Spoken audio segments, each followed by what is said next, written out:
Salutations à toutes et à tous et bienvenue dans cette grande édition du journal consacrée au sujet d'actualité de la semaine. À la de ce journal, la 12e conférence des gouverneurs a été clôturée ce vendredi soir par le président de la République, Félix Tshisekedi Tshilombo. À cette même occasion, le chef de l'État a annoncé la tenue de la 13e session de la conférence des gouverneurs dans la province du Kwilu en décembre 2026. La représentante spéciale du secrétaire général de l'Organisation des Nations Unies en République démocratique du Congo, Bintou Keïta, a échangé ce vendredi 13 juin à Goma avec le responsable de la rébellion AFC M23. La chef de la MONUSCO a déclaré que cette visite intervient dans un esprit d'écoute et d'échange. La première ministre Judith Suminwa Tuluka a clôturé ce samedi 14 juin 2025 la 20e édition de la DRC Mining Week qui s'est tenue à Lubumbashi du 11 au 14 juin à l'hôtel Pullman Grand Caravia. Une fois de plus, mesdames et messieurs, bonsoir et bienvenue dans cette grande édition du journal consacrée au sujet d'actualité de la semaine. Je l'ai annoncé aux principaux titres. Au terme de 3 jours d'intenses travaux en atelier, la 12e conférence des gouverneurs a été clôturée ce vendredi soir par le président de la République, Félix Tshisekedi Tshilombo. Par cette même occasion, le chef de l'État a annoncé la tenue de la prochaine conférence des gouverneurs dans la province du Kwilu en décembre 2026, succédant ainsi à celle organisée dans la province de Lualaba. Images et commentaires.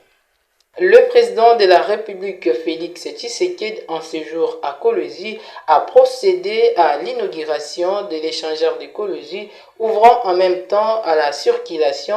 Selon la gouverneure Fifi Masuka, cet échangeur participe à l'amélioration de la sécurité routière et à la beauté de la ville de Kolwezi en pleine métamorphose. Le chef de l'État a procédé également ce même mercredi à l'inauguration de la nouvelle aérogare de l'aéroport de Kolwezi. Cet événement s'est déroulé en début de soirée en présence de plusieurs personnalités dont la distinguée première dame Denise Nyakero. Ce terminal passagère construit suivant les normes de l'Organisation internationale de l'aviation civile est aussi équipé d'une passerelle satellitaire pour l'embarquement et le débarquement de passagers.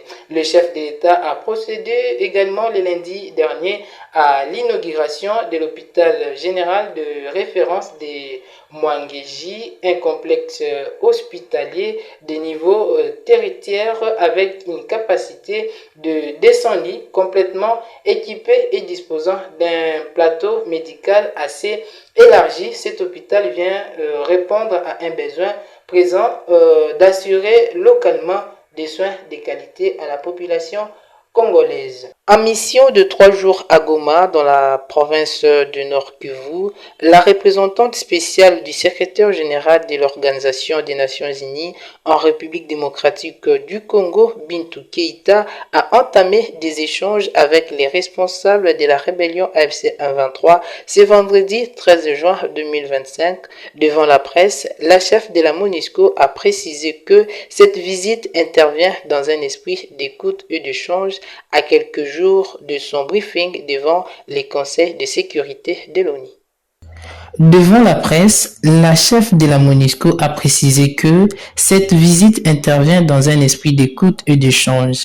À quelques jours de son briefing devant les conseils de sécurité de l'ONU, elle a souligné que la rencontre avec les leaders du M23 AFC s'inscrivait dans la continuité d'un processus engagé depuis plusieurs mois, notamment autour de la situation humanitaire et sécuritaire dans les zones affectées. Face aux tensions persistantes dans le nord et au sud Kivu, la patronne de la mission onusienne a réaffirmé l'engagement de la MONUSCO à soutenir toutes les démarches visant la désescalade et la paix. Elle a aussi salué les signaux envoyés par les responsables du M23 AFC.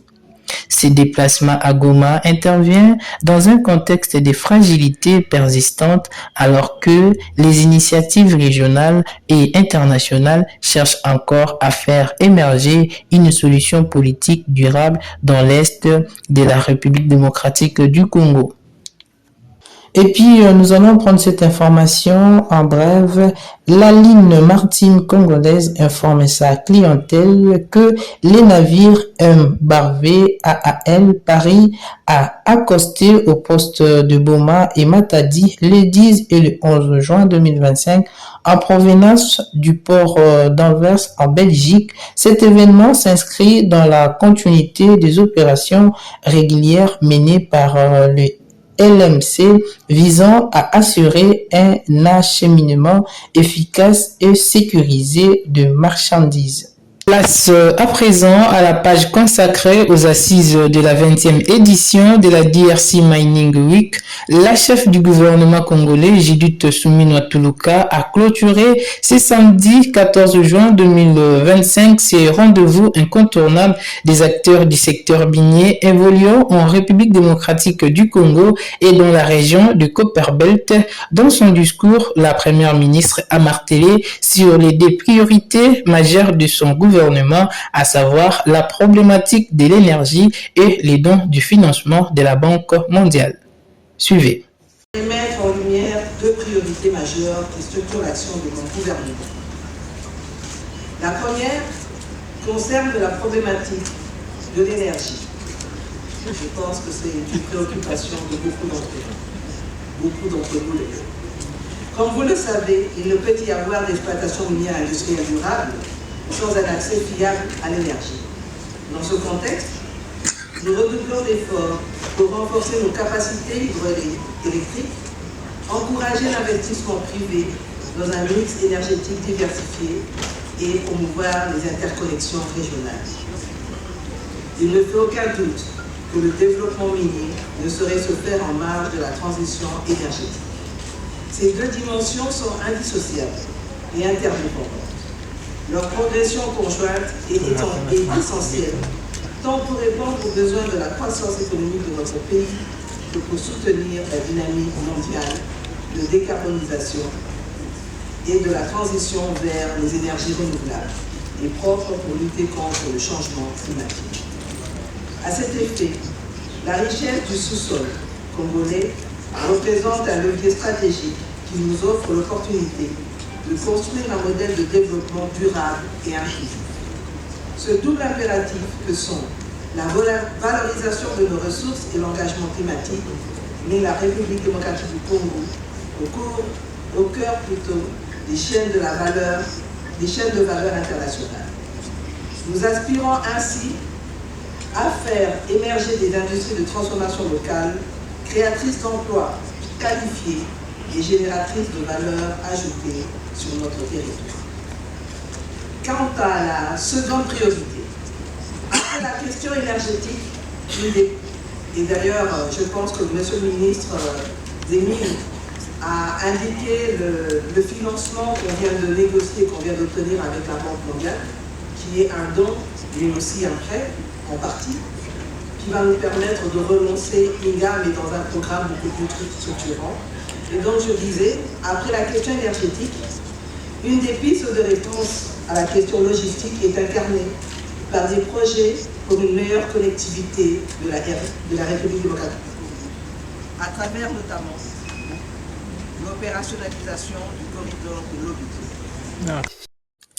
S'il est reconnu que le forum a offert d'importantes opportunités d'affaires et permis la rencontre des partenaires stratégiques, notamment des dirigeants d'entreprises et experts du secteur, il insiste sur la nécessité de passer à l'action. Selon Doudou Kuminga, les échanges de qualité et les résolutions prises doivent désormais se traduire en réalisations concrètes. Il ne faudrait pas qu'on revienne chaque année avec le même discours sans avancer, déplore-t-il, appelant à rompre avec l'immobilisme et à s'engager résolument vers la mise en œuvre des décisions prises au cours de ce forum.